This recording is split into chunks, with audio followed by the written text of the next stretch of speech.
नमस्कार दोस्तों, इस आंकड़े पर गौर कीजिए। 1,15,000 शिकायतें आई हैं मोदी सरकार के मंत्रालयों के अधिकारियों के खिलाफ।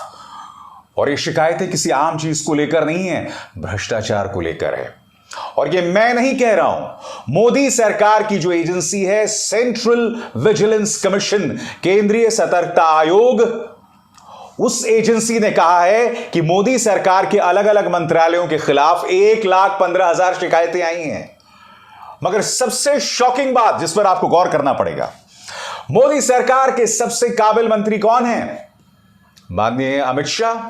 क्या आप जानते हैं कि ये जो 1,15,000 शिकायतें आई हैं उनमें 50% से कुछ कम 46,000 शिकायतें अमित शाह के मंत्रालय यानी गृह मंत्रालय के अधिकारियों के खिलाफ आई हैं।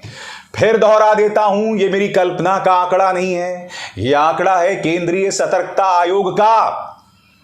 एक जमाना हुआ करता था दोस्तों, जब सेंट्रल विजिलेंस कमीशन रिपोर्ट लेकर आता था और न्यूज चैनल्स जो होते थे केंद्र सरकार को कटघरे में रखते थे। मगर साहब मजाल है आज कोई चूं बोल दे।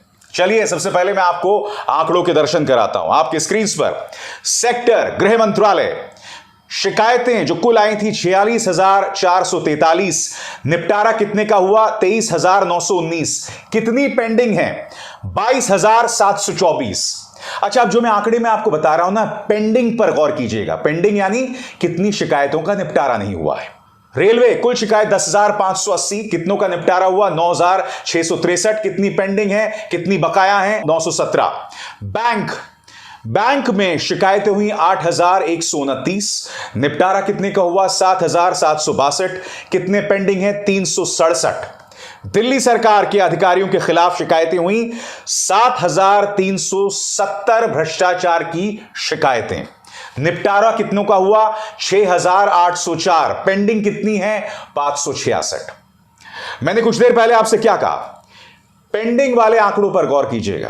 कहने का क्या अर्थ है दोस्तों? सीवीसी भी अमित शाह के मंत्रालय में कदम रखने से डर रखती है।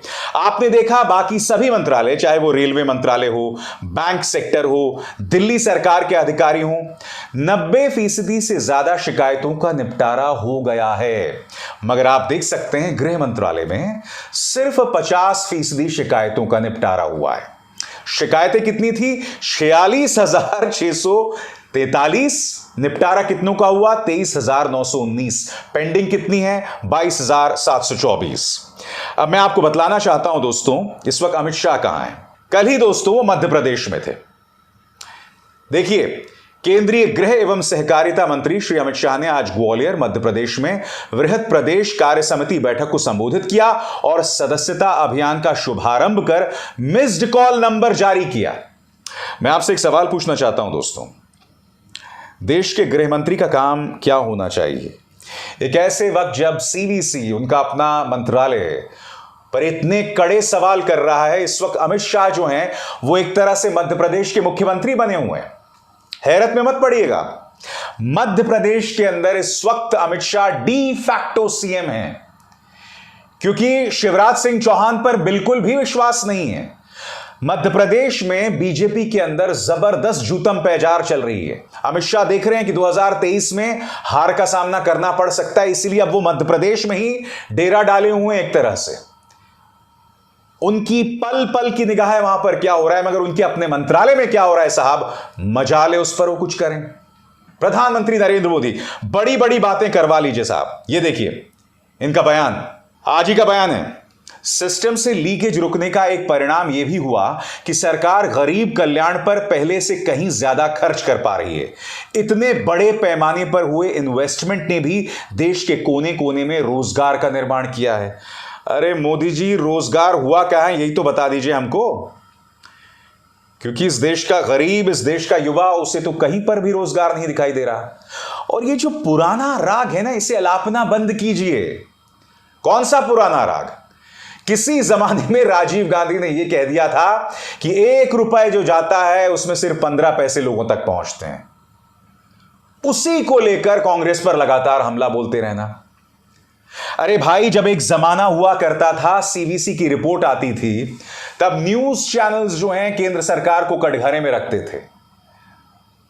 मैंने खुद ऐसे ढेरों कार्यक्रम किए हैं। सबसे बड़ी बात, अभी कुछ ही दिनों पहले सीएजी ने कई भ्रष्टाचार के मामले सामने रखे। सबसे बड़ी बात, प्रधानमंत्री के दिल के जो सबसे करीबी योजना है आयुष्मान योजना, आयुष्मान भारत योजना, उसमें भ्रष्टाचार की बात की।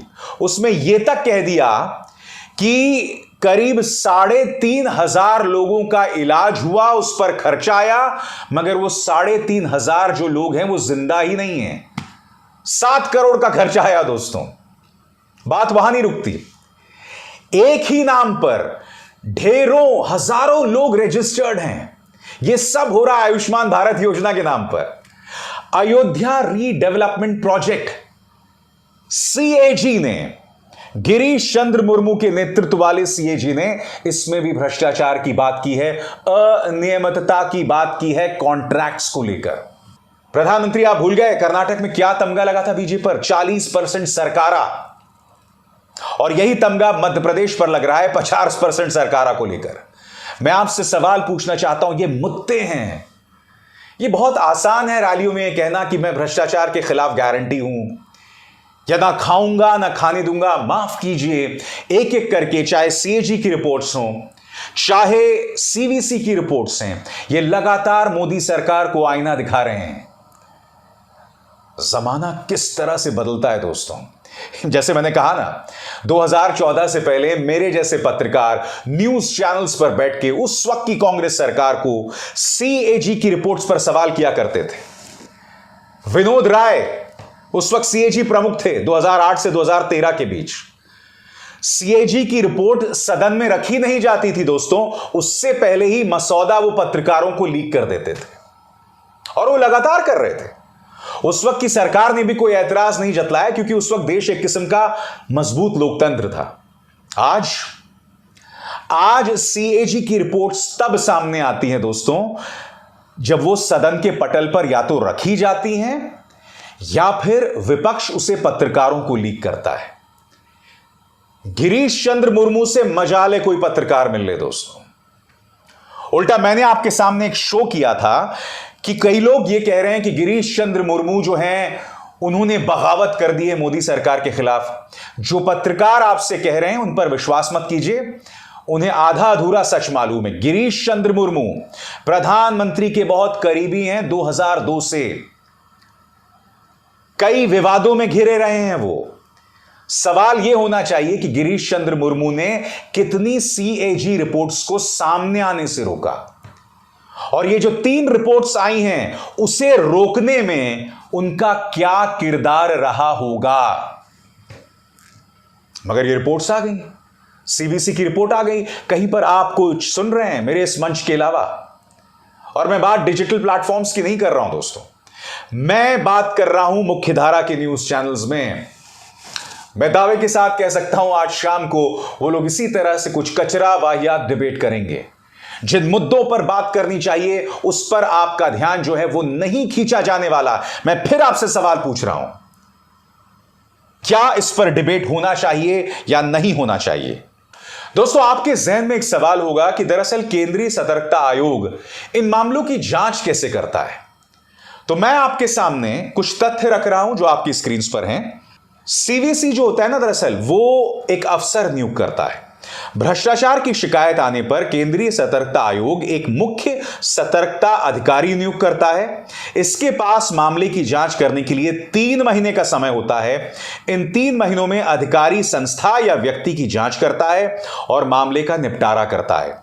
इस दौरान ये अफसर संस्थान से अलग होकर काम करते हैं। इसका अर्थ क्या हुआ दोस्तों? इनकी जिम्मेदारी होती है 3 महीने में इसका निपटारा करने की। मगर मैं आपसे एक सवाल पूछना चाह रहा हूं, गृह मंत्रालय में जैसे कि मैंने अभी कुछ देर पहले बताया करीब 22,000 शिकायतें जो हैं वो पेंडिंग हैं। क्या ये पेंडिंग उन 3 महीने के बाद हैं? ये सवाल तो होना चाहिए ना, क्योंकि सीवीसी का क्या जनादेश होता है कि आपको 3 महीने के अंदर भ्रष्टाचार की शिकायतों का निदान करना पड़ता है। आखिर क्या वजह है कि इसका समाधान नहीं हो रहा है? जैसे मैंने आपसे पहले पूछा, क्या सीवीसी में देश के गृह मंत्री अमित शाह को लेकर डर है? जैसा कि कई लोगों के जहन में, उनसे कोई पंगे नहीं लेता है। तो क्या उनके मन में डर है देश के सम्मानित गृह मंत्री को लेकर? यह सवाल किया जाएगा।